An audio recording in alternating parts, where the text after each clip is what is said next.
Ladies and gentlemen, may I have your attention, please? The show starts in 3, 2, 1, go. Good morning, CaneSport. It's March 23rd, 2022. I'm Gary Ferman, the publisher of CaneSport.com, joined as always by managing editor Matt Shodell as we discuss the news of the day, presented as always by LifeWallet, where the time is now to take charge of your personal health. And Matt, so much ground to cover today, so I'm not going to waste any time. I'm going to dive right into it. We had football resume spring practice yesterday. We had a whole lineup of recruits make their way through campus yesterday. The basketball team is getting ready to leave for Chicago today. A ton of stuff going on. So let me dive in and let me start with recruiting because, look, spring practice is important. There's no doubt about it. But the amount of recruiting that we are witnessing taking place here in the month of March is just absolutely staggering as Mario Cristobal and the staff continue to try to plant the roots that will land a lot of the top prospects in the country in the Miami signing class in December. And an example was yesterday, and we've got a story about it on the website, when 13 prospects, some high-profile ones mixed in there, like Jaylen Brown, Ruben Bain, 13 of them together visited campus as part of a football hotbed tour. And the ones obviously that are the priority recruits like Bain and Brown brought their parents as well and had a lot of one-on-one time with the coaches that, listen, it's critical towards the ultimate goal of landing commitments from these kids. So Matt, let's start with that. 13 kids one time. The coaches are greeting them en masse. Josh Gaddis is playing doorman. A guy that's going to probably be a head coach in a year or two is literally playing doorman for this group of recruits as they came. A great job by Mario and staff getting these kids on campus. Well, here's how you know things are different. Right, is when the Miami Sports Information staff tells the media, listen, we're getting a lot of 5- and 4-star kids out here, and everyone seems to want to talk to them. In the past, it's 3 stars, not that many visitors, whatever, in the spring. Yeah. So they're like, listen, you cannot talk to them. It's an NCAA violation if you try to talk to them on our campus. So that's it right there. That tells you everything you need to know. That tells you Miami's getting top recruits. Miami's back. They're worried about reporters talking to all the top recruits coming on campus. That's it. That's all you got to say. That's how you know something that's never happened before, something that's different. They know they're getting these top kids that every reporter that covers the team wants to talk to now is out there. And they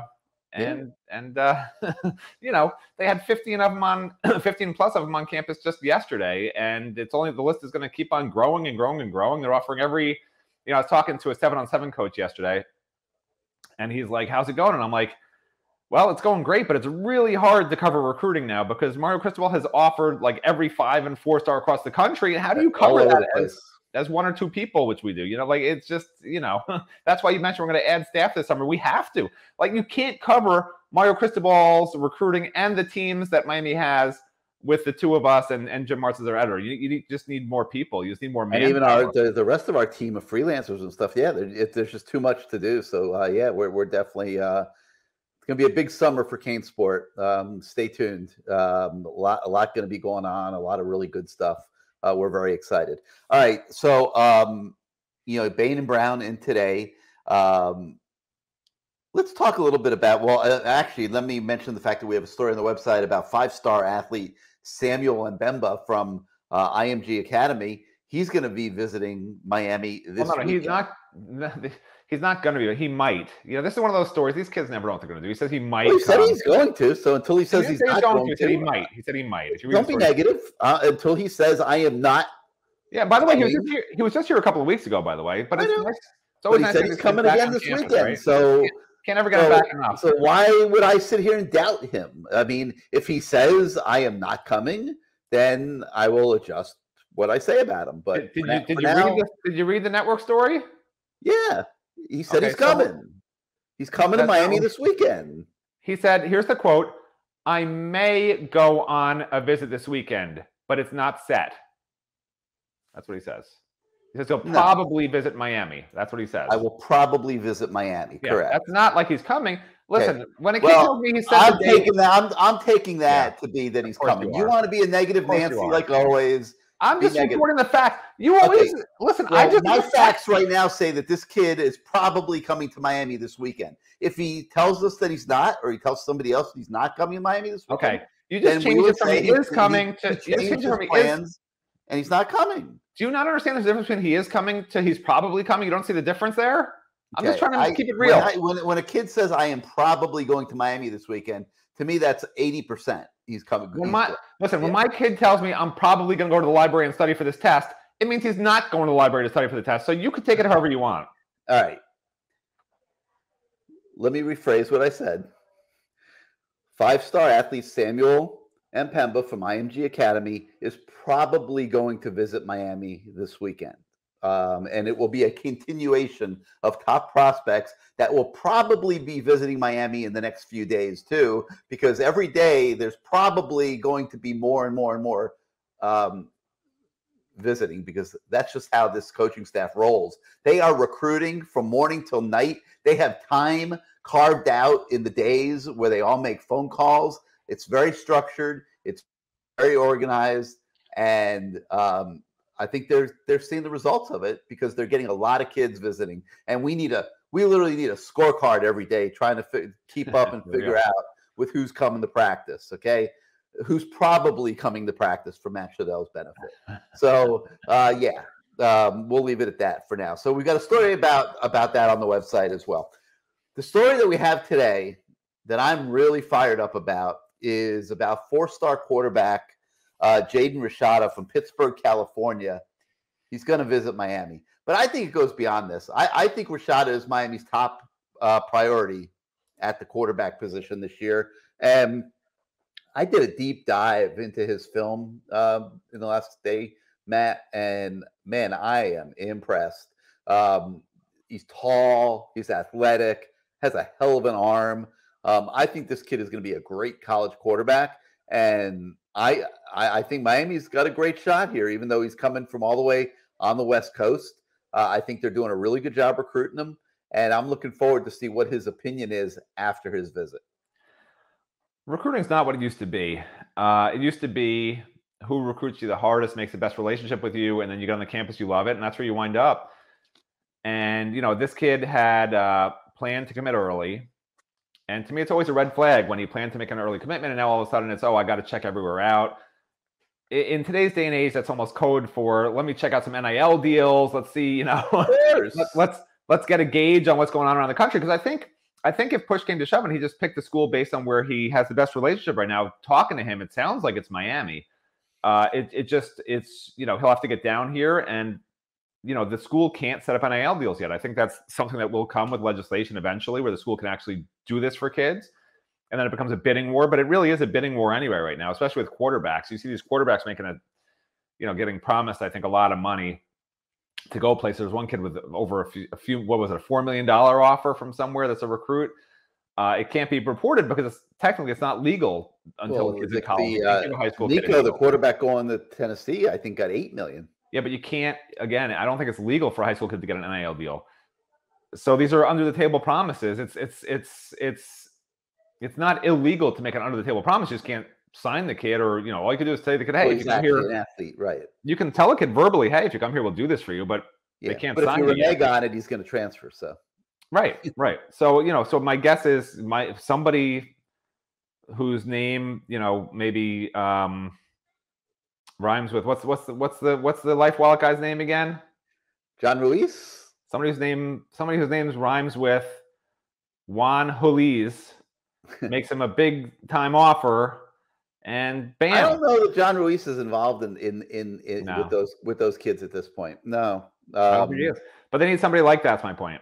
Yeah. Well, I mean, I think the Moss brothers and a guy named Manny Cadre and some of these guys are forming one of those consortiums to also get involved in NIL, and maybe they'll be the ones that'll end up doing deals like what we're talking about. I mean, as sad as it is, that's recruiting now. It used to be where a kid falls in love with. Now it's where's my NIL deal? Where's my money at? I guess it's the way it should be. I guess we live in a society where until the way it should be, until some of these prospects who they're paying all this money to start failing.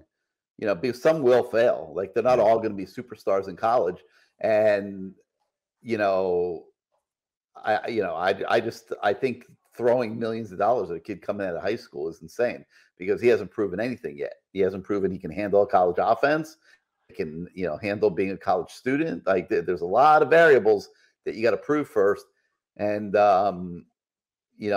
ought to, I just think that some of these people that are starting to get into this multi-million-dollar arms race for recruits might want to be a little bit more careful. But so we have a story on Jaden Rashada on the website today. He's a really good-looking prospect. I urge everybody to take a look at his film and get to know him a little bit better because I think there's a great chance that he ends up the quarterback in this class for Miami. All right. A pair of four-star Alabama teammates also visited Matt, James Smith and Jaquavius Rasaw. And you're seeing the reach all over the Southeast, all over the country. Two kids from Alabama. Is this my turn to talk, or are you choking? I'm choking. My voice is going. Yeah, I figured it wasn't my time to talk because usually go on for at least 4 or 5 minutes straight without letting me speak. So I was shocked. I just gotta mute myself. Oh, look at this. This is great, guys. I get to talk for a minute. All right, so these two guys, listen, they didn't say a heck of a lot. They had a good time, whatever. They're checking out a million different schools. They're from Alabama. I think they're a long shot unless they come back and visit again, which they said they might. They won't guarantee that they'll put Miami in their final group, blah, blah, blah, blah, blah, blah, blah. My favorite quote from yesterday, of anyone that I was able to correspond with, though, was Ruben Bain, who's a huge priority. Obviously, he came with his dad. And you guys can look at that story that's on the website with all those guys that visited yesterday in that group of 13 kids. But his quote was, "I finally met the Hall of Fame greatest of all time coach JT." That's what he was excited about. So, and that's if you're Ruben Bain, you should be excited about that. Yeah, that's his position. That's the guy. That's the guy. These guys grew up watching tape of. It's like a safety with Ed Reed, right? A defensive line with Jason Taylor. I mean, it doesn't get better than that. Yeah, I'd rather meet James Taylor than Jason Taylor, but that's because I'm 51 years old. All right, and there's also a four-star outside linebacker named Caleb Herring from Murfreesboro, Tennessee, Riverdale High School. He landed an offer from Rod Wright, and he also is planning a Miami visit. Well, he's probably going to show up on campus one day, probably. But so it's not definite that he's going to visit, but he's probably going to visit. Oh Lord! And I think he's going to visit too, quite frankly. Just like Samuel Mbemba from IMG is probably going to visit this weekend. So anyway, Matt, the bottom line, probably whatever, is recruiting's going well, and now all this effort has to convert commitments, and I think as the spring goes forward, that it will. Yeah, I don't see how you quantify recruiting is going well other than you're getting recruits on campus and they're loving their experience. You've never seen recruits of this level on campus like this. Can I talk? I'm an end game guy. Talk, but you have not seen recruits of this level on campus on this regular basis in the modern day history of Miami. Correct. I'm an end game guy. It's great. They're going after everybody. This is what they have to do and stay on guys. They work tirelessly at recruiting, which is great. But again, I'm an end game guy. They need to land these kids. They need to. It needs to start this year. You can't. We're not going to land all of them. No, but you can't start missing on local kids right off the bat because then you have this sort of negative energy out there. You know how these, local fans, they expect immediate returns when you get a coaching staff like this, and they should expect it, and you should get it. You should have a winning season. You should have a really good season. The effort you put into recruiting should have a great return. You're setting up all the NIL stuff. There's no reason this shouldn't be the start of that 3 to 4 year process of winning championships. If they don't land these kids who are being chased by every top program in the country, it's setting you back a year because these are the kids we're reporting on that are coming this spring, the 4-star, 5-star kids. Those are the ones that they need to get 15 to 20 of these kids in this class to start building that foundation. And you can't miss. And that's what, I talked about this the other day. You said, it doesn't really matter if they have a great season. It's not really their players, blah, blah, blah. They need to have a great season because otherwise the negativity that comes from the fan base, and justifiably so, you expect this team to win. They're better than the other teams in the Coastal. Butch Davis had his best recruiting class after a 5-win season. What's that? Butch Davis had, I think, his best. It's a different era, man. But there was no social media. There was no social media back then. You can't. I'm not disputing what you're saying. I'm just saying you don't know. And you cannot compare recruits how their mentality is now to how it was then. It's a totally different story. Yeah. The recruits now want to see a winning team. They want to see positive energy. The local kids here have not been coming here because there's been such a negative aura around this program for almost 20 years now. Yeah. And it can be dissipated, but they have to win games this year because signing day's in December. And if they're not winning games in September, October, and November, you and I have seen it a million times. They have to win. It doesn't matter how hard you recruit. You've got to win. I think they will, but that's the key in recruiting to me. You can get every top kid on campus this spring. It's not going to matter if you lose 5 games during the season. It just isn't. It's a fact in today's recruiting age. It's not Butch Davis era anymore.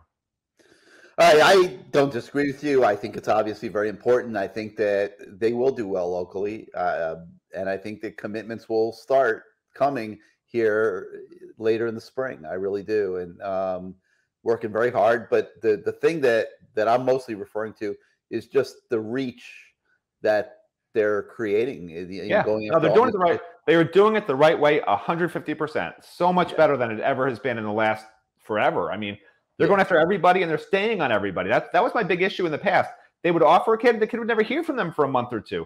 Right. They're offering a kid. He's getting hit up every day, ever since they offer. What's the point of offering otherwise? So they're doing it the right way, 100%.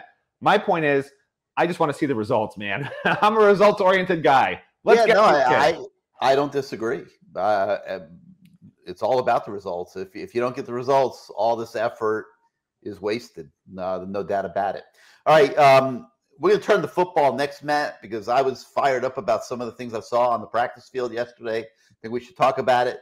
But first, as a tribute to one of the guys that really had me fired up, because I thought he had his best practice of the spring so far here in practice number 4. That's quarterback Tyler Van Dyke. And let's hear from Tyler on behalf of Life Wallet. Hey, Morgan, what are you going to do? I have to go to practice. Me too. Well, don't forget your Life Wallet. Oh my gosh, I always forget my Life Wallet. You forget everything. I can't go anywhere without my Life Wallet. Life Wallet. Saving time, saving lives.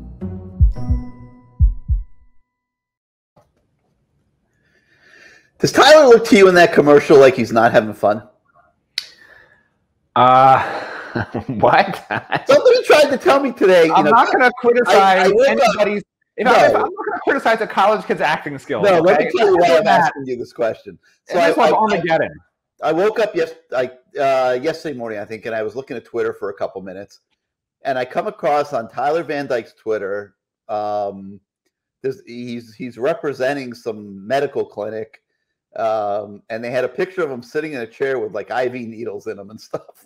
And I'm thinking, oh my God, man, Tyler's like, I'm thinking to myself, I started thinking to myself, all right, well, he's got a big deal with John Ruiz for Life Wallet and cigarette. He's got a couple other things. And, probably he's approaching the $100,000 mark, maybe in NIL deals, I would think, or certainly the high, probably 70, 80 at least. And, it's a reasonable chunk of money.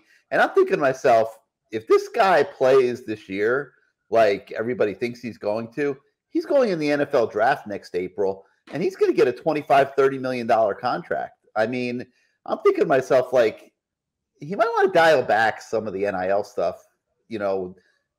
Like, does he really need to be sitting in a doctor's chair? I mean, how much money can they possibly be paying him to do that? Sit in a doctor's chair with IV needles, and stuff, trying to get people to go do all kinds of crazy radical medical treatments and stuff. So that came to my mind. And somebody said I mentioned it to somebody on campus yesterday, and their response to me was, Tyler hates doing this stuff. And I'm thinking to myself, Tyler doesn't hate doing this stuff. When I've seen Tyler at John Ruiz's offices at Life Wallet MSP Recovery, He looks like he's having a good time to me. I mean, he's filming the commercials. He's got his girlfriend with him. You know, she's doing a great job. They're going to the boat show, hanging out with the cigarette racing team and stuff. I mean, it doesn't look too bad from what I've seen.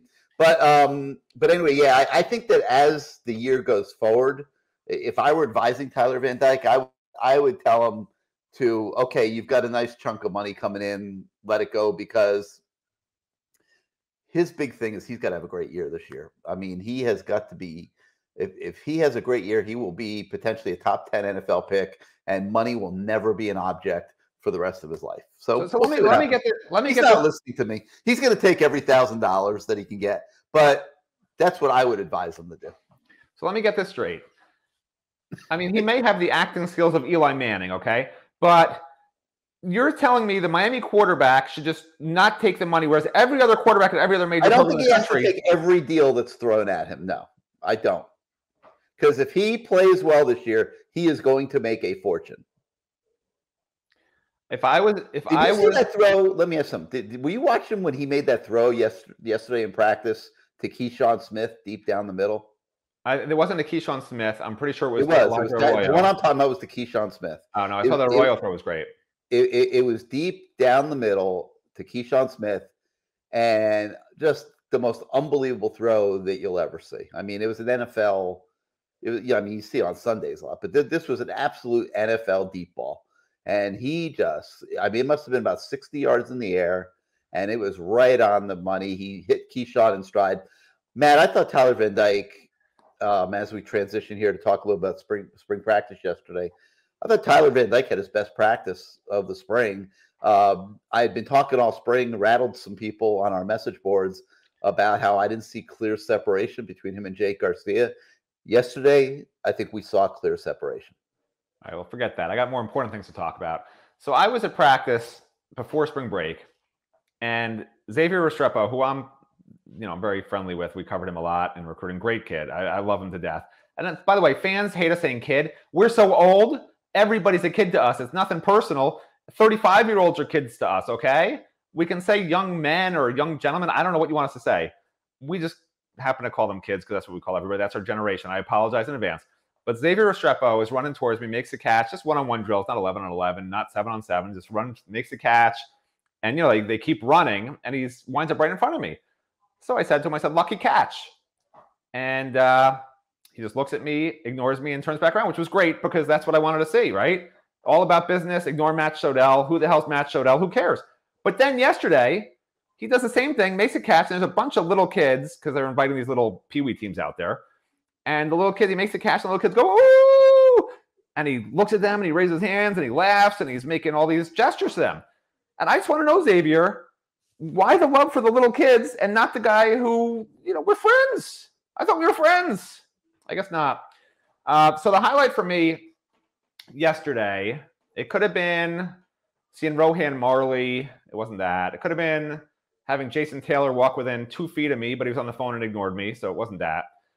The highlight to me yesterday was seeing the greatest of all time, just like Ruben Bain said, right? The greatest of all time actually came up to me and said, hey, Matt. And, of course, we all know who the greatest of all time is. That would be Carol Sofer.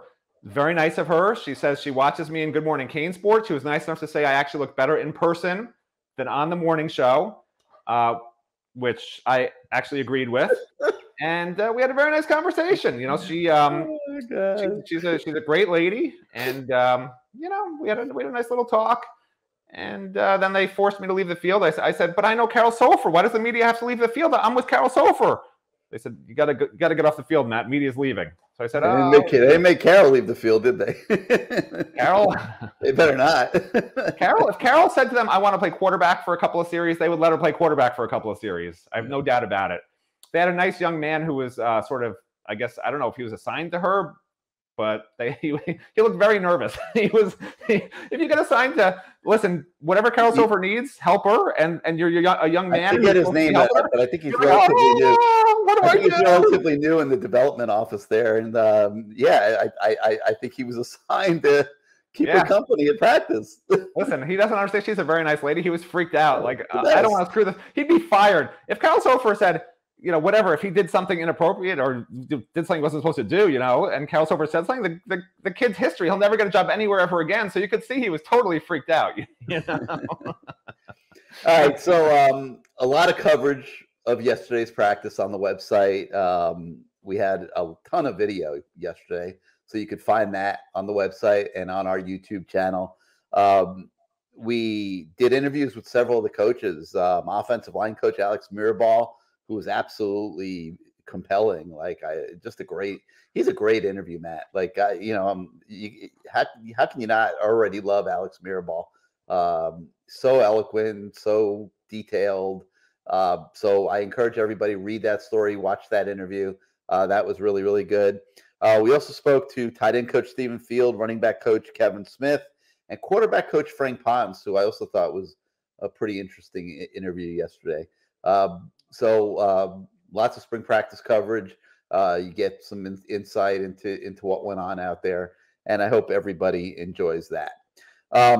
Moving on to basketball, our resident historian at CaneSport, Jim Martz, takes a closer look at where Sunday's win against Auburn ranks in history in terms of big victories. So that's a fun story for you guys that are, probably into your history and comparisons and things like that. You'll get a kick out of that story. We also speak to signee Danilo Jovanovic, who, by the way, also has an absolutely hellacious highlight tape that's also with the story. If you really look, Matt, this class that's coming in for basketball is going to be pretty damn good. But anyway, I think some people might still think hellacious means bad. I don't know if you meant that he has a horrible highlight tape. Gary, he's terrible. He's terrible. Hellacious means good. Let me read the definition of hellacious, since you are a reporter. Let's see. Hellacious definition. Here we go. Are you ready, Gary? I'm ready. Definition: very bad. You're making that up. It says very great, bad, or overwhelming. But the quote they use is, there was this hellacious hailstorm. All right. But anyway, so this kid is kind of cool, but he's got Miami winning the national title in his bracket that he obviously made before the NCAA tournament began. And then now that the Canes are going to the Sweet 16 and are actually favored, Danilo, who's going to join the team later this year, is looking like a freaking genius, Matt. And, no, he's not. He had them against Kentucky in the championship game. He's looking like such a genius. Not such a genius. But I will say, I asked him, this is not in the story. He's from Wisconsin. So I asked him, I said, did you grow up rooting for Wisconsin, hoping it would be Wisconsin, Miami? Because that was obviously a very strong possibility after both teams won their first round. He says, man, I hate Wisconsin. He says, I grew up a Marquette fan. So, so he was happy Wisconsin lost. But yeah, so we've got a story with him, and he's a nice player. We talked about Christian Watson yesterday, who's another nice player. It's a very good recruiting class. We haven't even gotten to Favor Air yet, who's going to be a very good center. And Miami's going to have 2 or 3 slots to go into the transfer portal.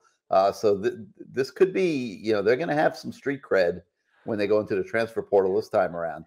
So it'll be interesting to see how they can parlay this success that they're having with this team right now, that hopefully will continue on for another week into future seasons. Because to me, that's what it's all about. You're trying to build a real program that is a force year after year after year, like the Dukes, the Carolinas, and those type of schools.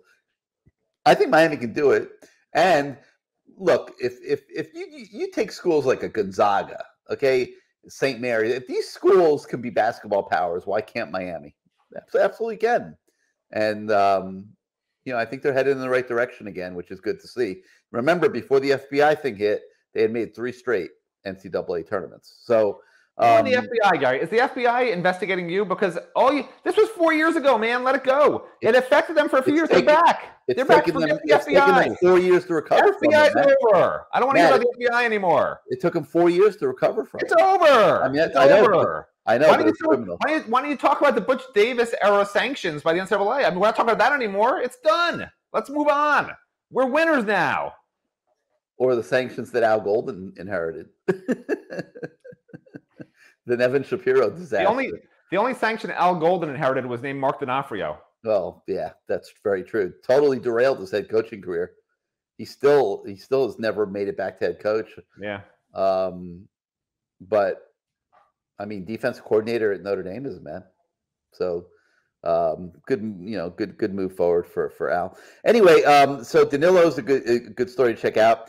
And then, of course, later this morning, the Canes basketball team will be leaving for Chicago, and we'll be out there to cover that, and we'll bring that to you later this morning. So exciting times all around, and it's a good way to start your day to listen about it and think about it. And I hope you guys have enjoyed Good Morning CaneSport this morning. So for Matt Shodell, I'm Gary Ferman.